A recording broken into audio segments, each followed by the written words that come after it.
What's up, guys? Blessed love, everybody. Thanks again for tuning into another video.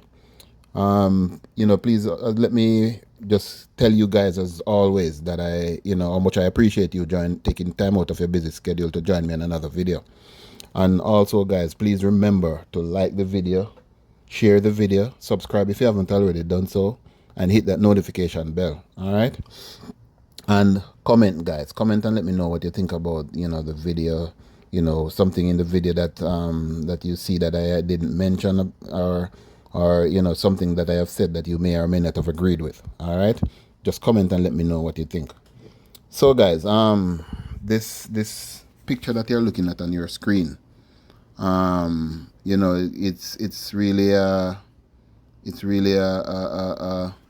sad case, guys, and boy, I don't know what's going on. I know crime and violence is all over the world now, but when you see our little island of Jamaica, is getting so crazy, and it has been going on for a while and getting worse now. Well, to be honest, it has been a little bit better, since of late, maybe the late in the ending of the year and up to this year now, because they say we have a drop in the crime rate. But anyway, that's for another video.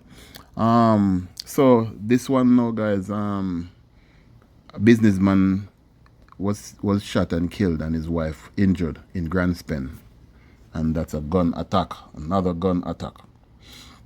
So a businessman was shot and killed in Grand Spen, St. Andrew on Sunday morning. The deceased has been identified as Peter Green, the owner of a plaza in the community. His wife was shot and injured in the incident, and that's the plaza that you're looking at on your screen right now. Right? And it's such a sad case, when you see business people, and it seems like they're targeting the business people since of lately. According to alleged eyewitnesses, about 8 a.m., gunmen entered the business premises on a motorcycle and opened fire, hitting Green and his wife. They were both rushed to the hospital, where Green succumbed to his injuries. The St. Andrew North police are investigating the incident. And I'm hearing some rumblings from the other day, guys, that the scamming is not doing much. There's not much going on with the scamming for these guys since of lately. I guess because the police and in Jamaica and the overseas, the FBI or whoever is responsible for that side of the scamming, investigating scamming, have been clamping down, and we have seen where they took some guys from Jamaica, and brought them back to America to be tried, for their scamming crimes. So I guess in that case, that's why, it has been trending down from the other day. So my understanding now is that, because the scamming, there's nothing going on with the scamming, like that from the other day. So these guys have been targeting business people, security guards that is picking up and dropping off money, because as you guys have seen, I have done a couple of videos where security guards were shot and killed, and gunmen, end up robbing the money that they had. The last one was $10 million, right? So that this is another uprising, a crime that the authorities need to nab right in the throat before it gets any worse. Because when these guys kill off all the business people, who is gonna be there left to run these businesses? So it's really a sad case. So let us hope and pray for the best for these things, right? Anyway, guys, so the next story that I'm coming to you with, guys, is this one, boy, I don't even know what to say about this one. Another crazy incident. That's the only thing I can say. So this person that you're looking at on your screen, guys, for those of you who don't know him, He's a dancehall DJ, right? And his name is Khago. His stage name is Khago. And, you know, Khago is allegedly points a gun at a relative, one of his own relative. So they are saying now he could end up losing his licensed firearm, right? So the police is investigating this one right now.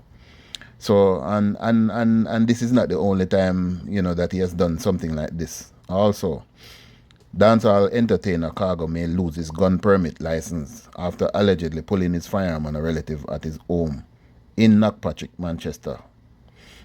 The incident was confirmed by the police corporate communications unit, who also said the Narcello DJ was charged with assault at common law following a report made to the Mandeville police. Right? It is reported that Khago, given name Ricardo Gale, pointed the weapon at the relative before threatening her after the pair got into a verbal exchange. The relative reportedly ran out of the house and was assisted by one of Khago's entourage to the police station. So the relative reported that the incident has left her traumatized. Right? Me trouble, and this is her saying, me trouble with both depression and anxiety, so this situation only make things worse for me. It was a really bad thing to go through. May I tell you? Because me get so scared when him point the gun at me. Me turn fool and don't know what to do. Him said to me, hey girl, you better come out of my house right now, you know. And as soon as him lower him hand with the gun, me dash out of the room and run go around where him friend them there inside the studio she shared. Oh boy. The dispute, according to the relative, stemmed from a situation she was trying to explain to Khago that involved his girlfriend, that is Khago's girlfriend. He was saying earlier that the dust had sickened his child and was explaining to him, and I was explaining to him that the young lady was walking in the house with her slippers from the outside and that could contribute to it. Same time him jump up and start say, you know, me no need you to tell me how to run my house. You have people here who bring me happiness and you now go come take that from me. She recounted. I turned to him and said that he must learn to listen and that it is when him start go on and class me the most way. A court date has not yet been finalized for Khago. The Firearm Licensing Authority, FLA, Corporate and Client Relations Director Beverly Robinson, said that the veteran DJ could have his license revoked. We are coordinating with the police in Mandeville to wrap up our investigations in very short order and submit a report to the board for a final decision on the future of his license, Ms. Robinson said. So she also noted that it was the second time that the FLA was receiving a report on the artist, following a similar incident with another female relative more than 5 years ago. In that incident, Khago reportedly pulled his weapon after the relative allegedly told him that his father would not be pleased with him cutting his dreadlocks and bleaching his skin. Boy, sometimes, you know, people, you have to take bad things make laugh, you know. You really have to laugh sometimes. In that incident, Khago reportedly pulled his weapon after the relative allegedly told him that his father would not be pleased for him cutting his dreadlocks and bleaching his skin. That file was still open at the time we received this new report. If the FLA finds that the reports are credible, and I would want to make a distinction here, whether the court finds the person guilty or not, it does not mean that the FLA will not remove license. If we believe that the person has the propensity based on the actions of the individual, we will remove the firearm from the individual before an actual incident takes place. Right? So, rightly so, guys, because, you know, firearm, you know, some people, so as I always say, guys, firearm is not for everybody. And some people has no business whatsoever having a firearm license, moreover to have a firearm itself. I know you don't have to have a license to have a firearm because a lot of them are out on the streets, but some people don't need to have firearm. Plain and simple, guys. So we'll be following this one, guys, to see what is going on with Mr. Khago. So, guys, this other incident that I'm coming to you with, a lot of you might recognize this photo here. So, recently we saw this photo with a student who got into a actual physical fight with a teacher at his school, and the school is I think it's Edwin Allen I, right? And it has been getting worse and worse with the incidents in these schools nowadays, where students stabbing each other, students fighting teacher, all kind of stuff, right? This one just happened like a couple weeks ago, and then this week again we are seeing another one, at another school, Lennon High School in Moko, Clarendon, right?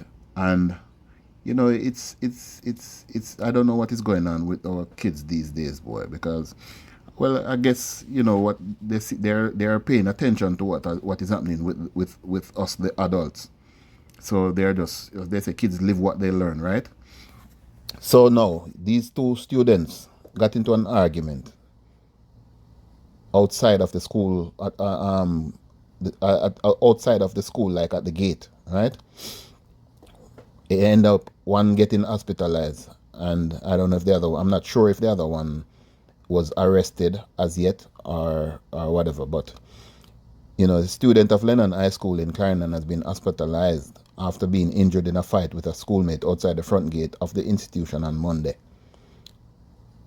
So a video of the incident went viral, which on social media shows the boy being struck in the face with what appears to be a stone that was flung at close range by another boy with whom he was tussling.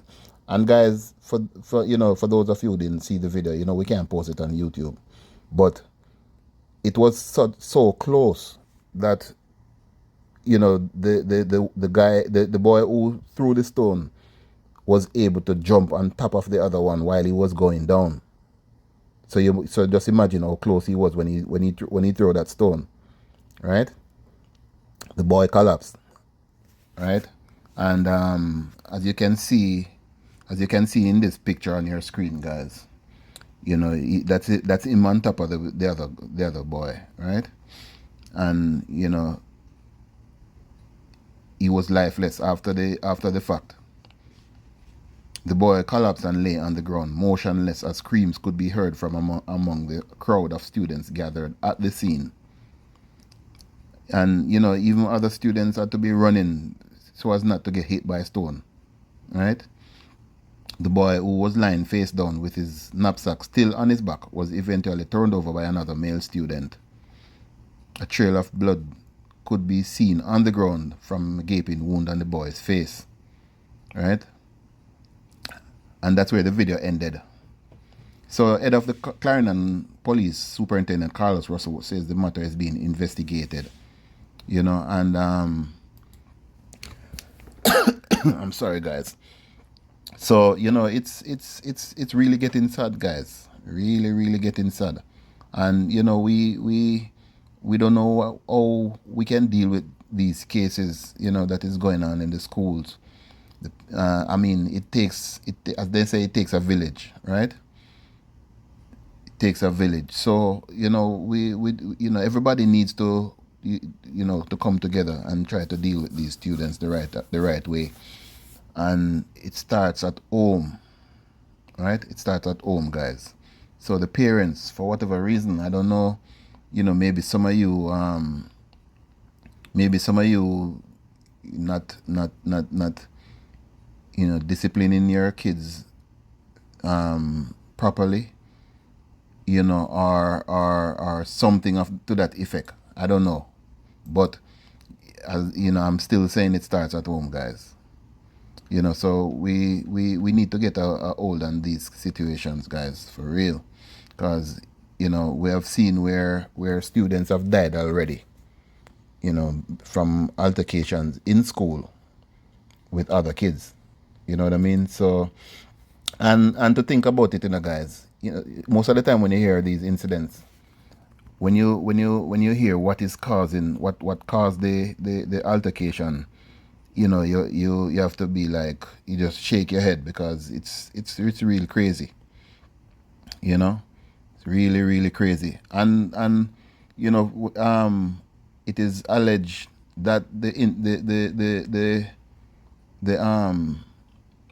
the incident stemmed from an argument over $100, right? $100. Can you imagine that, guys? I don't know if somebody owed somebody $100 or what, but it started from $100, guys. And he was taken to hospital, and where he was treated, and the police went there, guys, to question him as to hear his side of what took place, right? And he said they said he didn't even know his name, right? So he couldn't give any statement at that point, because he can't remember the incident. He don't know his name, so you know what that means.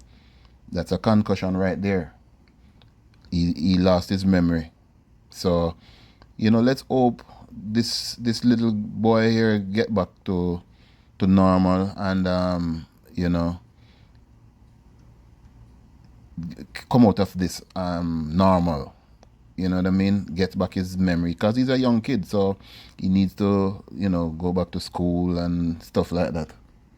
So, it's really a sad case, guys. So let's keep him in our prayers, and wish for a speedy recovery for him. All right. Okay. So guys, this final story that I'm coming to you with. Yes, guys. So this final incident that I'm coming to you with, guys. This happened at a university now, not a high school. So a student was found unresponsive in his dormitory, in his room, at the University of the West Indies, right? And so the male student of the University of the West Indies, who was found unresponsive, and upon checks, it was determined that he was DEAD, right? Very sadly so, guys. And as I said, it was in his room on a hall this morning. And it is fortunately, well, I'm not gonna say fortunately, but this time it wasn't any crime. It was said that he died of natural causes. Right. So senior superintendent of the St. Andrew Central Police Division, Marlon Nesbeth, said no foul play has been detected. So it's a case of sudden death. In other words, natural cause from what we are seeing. We don't have any reason to suspect foul play, he said, while indicating that the investigation continues. Campus Registrar Dr. Donovan Stanberry said that the university is awaiting an autopsy to confirm the cause of death. But he said the student's mother disclosed that he had a history of seizures. It is very unfortunate, and we want to extend our condolences to the parents and fellow students. It is a big loss when a member of our community goes like that. All right, and as I said, it's not we're kind of happy it's not any foul play, because that would be a serious case, if it was some foul play, or if it was somebody killed him or something like that right there on campus, right? So we just want to say condolences to his family, friends, loved ones, and his classmates, his schoolmates, all everybody that is from the UE, faculty, whatever it is, so let us hold these, family and friends and loved ones in our prayers, guys, and just wish them condolences, and wish them the best and to stay strong, in this, terrible time, because it's always sad, guys, when someone loses their lives, no matter what the case, and especially a young person, you know what I mean? So, that's just it. So anyway, guys, thanks for tuning in. Please remember to like the video, share the video, subscribe if you haven't already done so, and hit that notification bell. All right. Blessed love. Peace.